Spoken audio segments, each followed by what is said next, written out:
Yo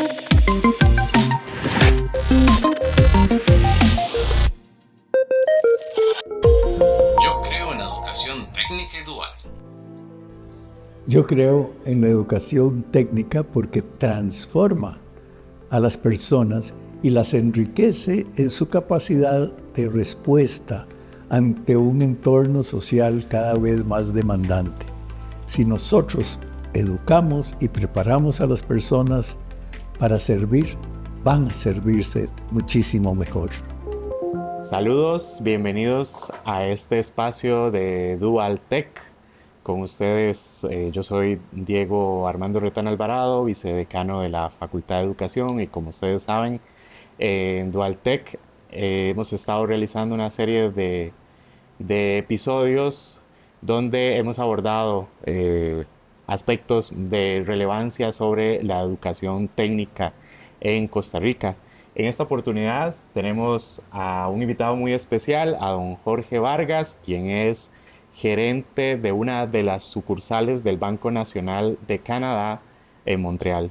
Así que para nosotros es un verdadero placer tenerle aquí de vuelta en Costa Rica y que nos cuente parte de su experiencia derivada de la educación técnica y cómo esto pues ha influenciado en su vida.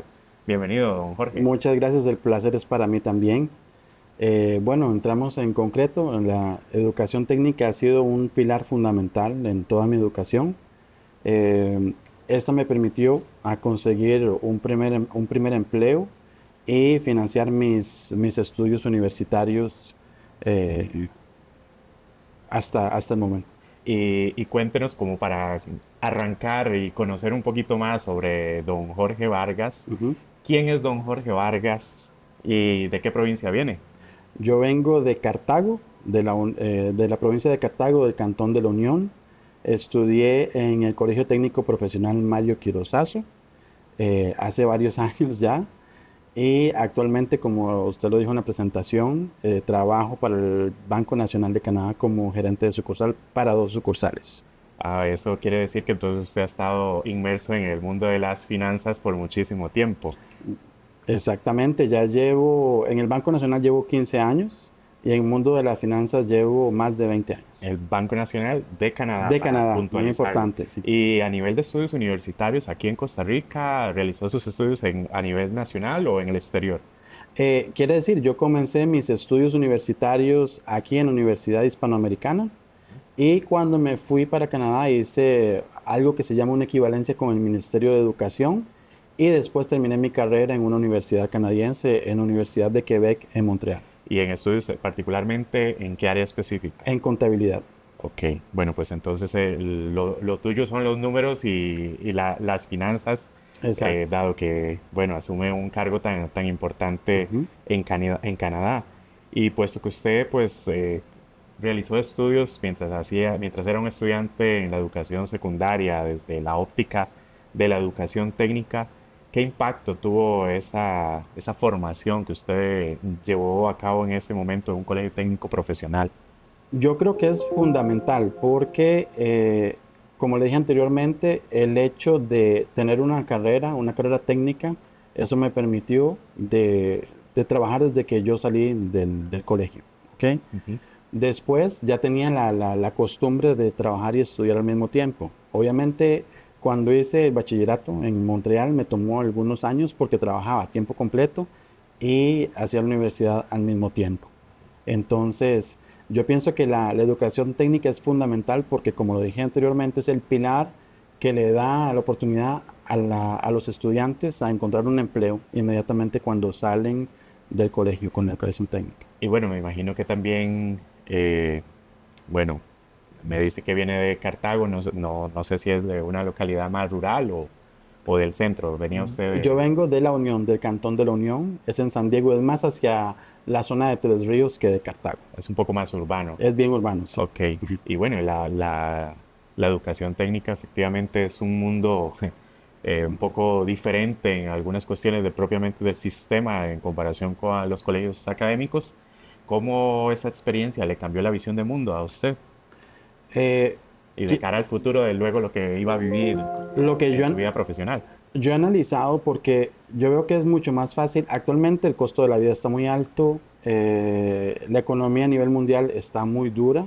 Es más, es muy difícil para la familia costear los gastos de sobrevivencia. Entonces, cuando uno tiene que estar preparado para poder mantener una calidad de vida, para poder estudiar, Claro. y la educación técnica, yo lo veo aquí en Costa Rica como en Canadá, hay mucha gente que hasta se gana su vida solamente con la educación técnica. No es nuevo que hay mucha gente que no tiene acceso, que no hace una carrera universitaria y durante años trabajan con solamente su formación técnica. Ujú.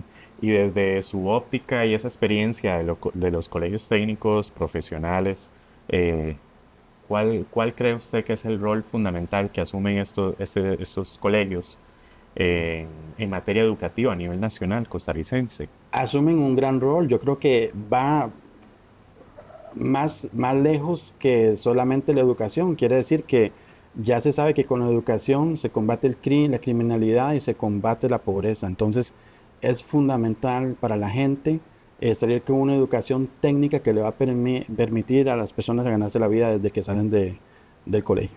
Sí, eso nos quiere decir que verdaderamente la educación se convierte en el principal instrumento para fomentar la cultura, el desarrollo nacional en todas sus aristas y expresiones de las dimensiones humanas. Exacto. En ese sentido, ¿cómo le impactó a usted y a su familia formarse de una formación técnica en el colegio y que luego eso pues viene a repercutir también a nivel profesional Sí. y en el camino que usted luego sigue en el ámbito de las finanzas, por Sí. ejemplo? Ve, yo tuve la suerte de tener una familia que financió mis estudios colegiales, bueno, todos mis estudios. Ya cuando yo salí del colegio, yo mismo pude financiar yo mismo mis propios estudios, entonces eso le permitió a mi familia tal vez tener un descanso a ese nivel, a un descanso económico eh, a ese nivel, porque yo financié mis estudios después de.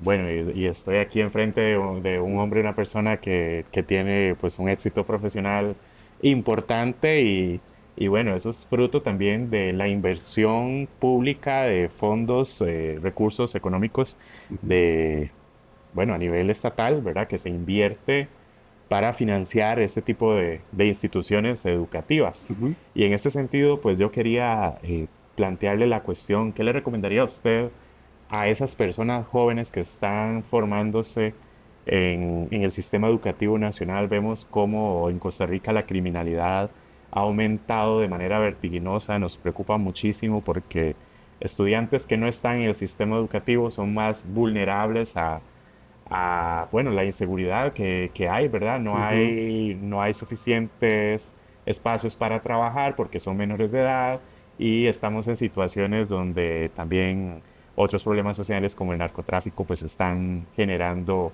un grave impacto a nivel social y bueno, se pueden ver tentados estos Claro. jóvenes, ¿verdad? ¿Qué recomendaciones daría usted primero para que las personas estudiantes de secundaria permanezcan en el sistema educativo costarricense?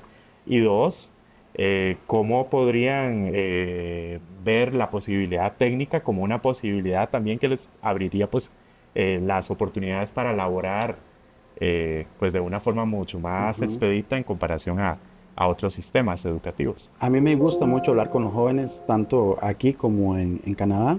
Yo diría que desde muy temprana edad, desde que están en séptimo, si no pueden antes de comenzar a analizar sobre qué quieren estudiar, sobre qué rumbo quieren tomar, porque a veces cuando ya están en tercer año, me imagino que todavía es así, en tercer Sí, año es muy difícil tomar una decisión y a veces toman decisiones precipitadas o simplemente se van sobre una elección académica y después cuando salen no tienen trabajos profesionales. Entonces tienen que ir a hacer todo trabajo es honesto, no hay ningún problema con eso, pero quiere decir son trabajos más físicos o trabajos tal vez menos remunerados. Entonces el mejor consejo sería que analicen desde muy jóvenes sobre qué es lo que hay en el mercado, en el sistema educativo a nivel académico, para que tengan varias opciones y escojan lo que más les corresponde a sus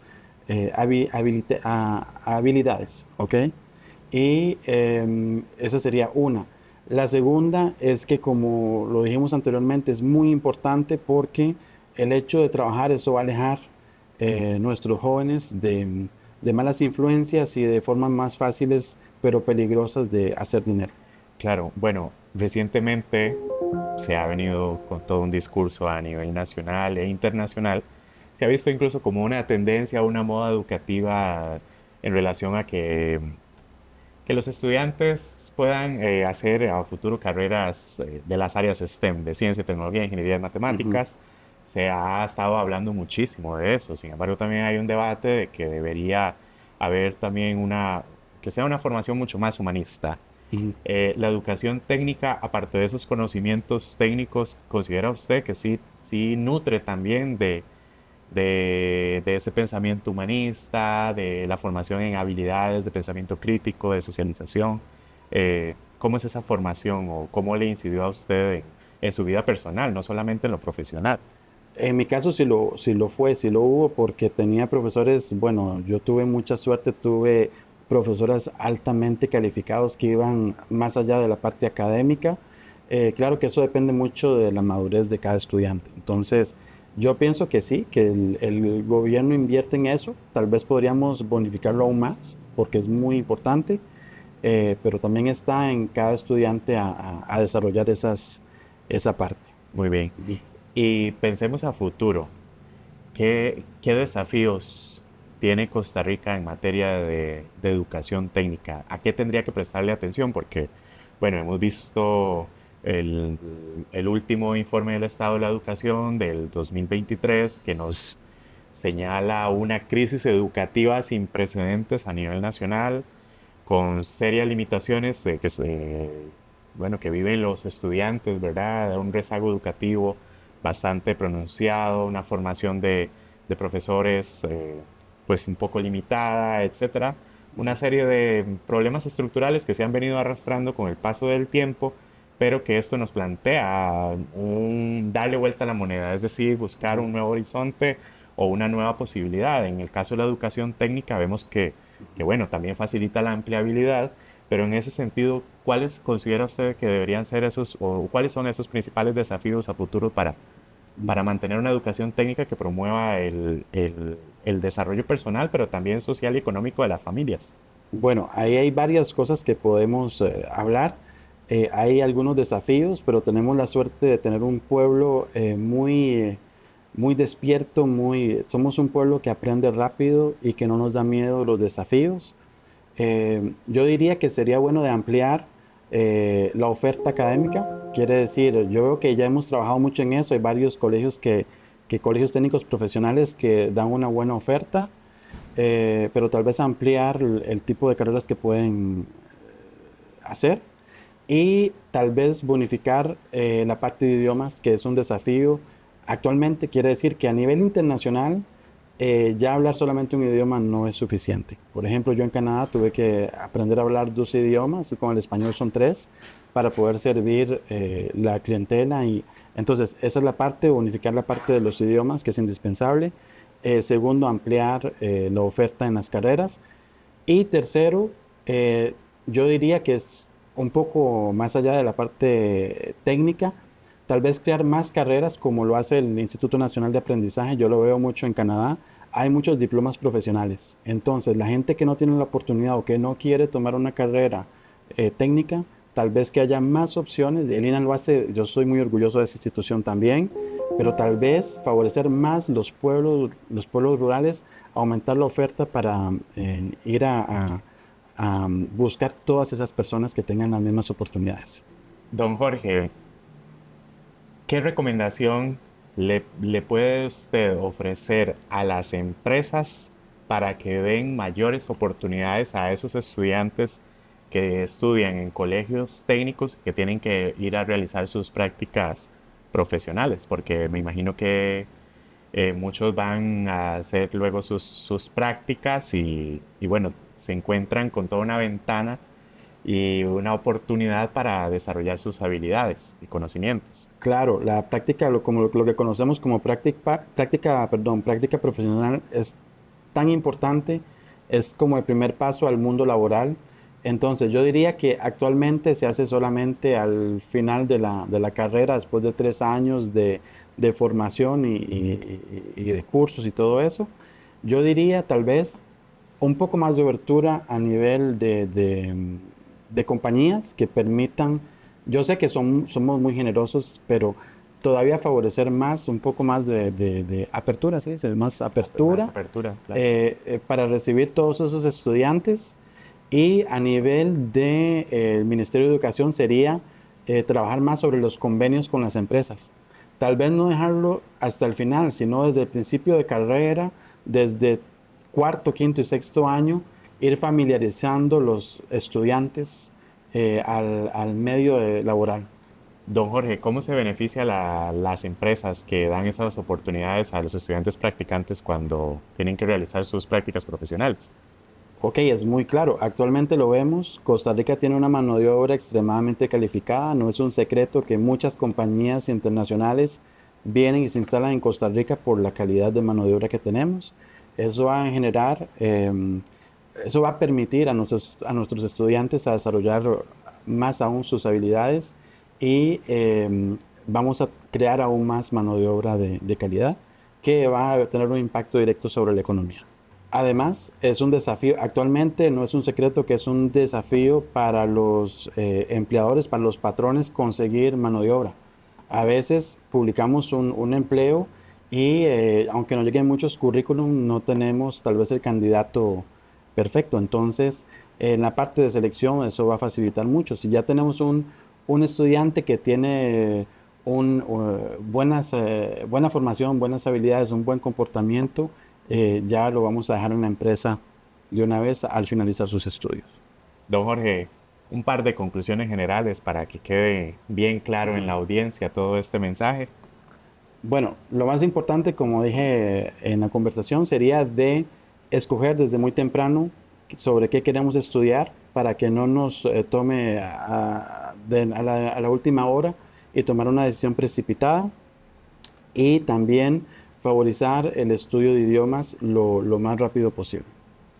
Bueno, don Jorge, maravilloso pues haber tenido este espacio con usted, de poder conversar y también de conocerle y afortunadamente le hemos tenido aquí en Costa Rica, dado que sabemos que desde hace muchísimos años pues está radicado en Canadá, dada su trayectoria profesional y bueno, tenemos acá un claro ejemplo de cómo la formación técnica influye de manera positiva en la vida de las personas a nivel personal y en el ámbito profesional y también a nivel socioeconómico en las familias. Vemos que, de acuerdo a lo que nos ha comentado, pues hay muchos desafíos importantes a los que hay que considerar, entre ellos el dominio, aprendizaje de una segunda, tercera lengua, pues para facilitar también la inserción laboral de las personas egresadas de este sistema educativo. Así que muchísimas gracias, don Jorge. Gracias a ustedes por la invitación. Pues ustedes, personas televidentes, continúen también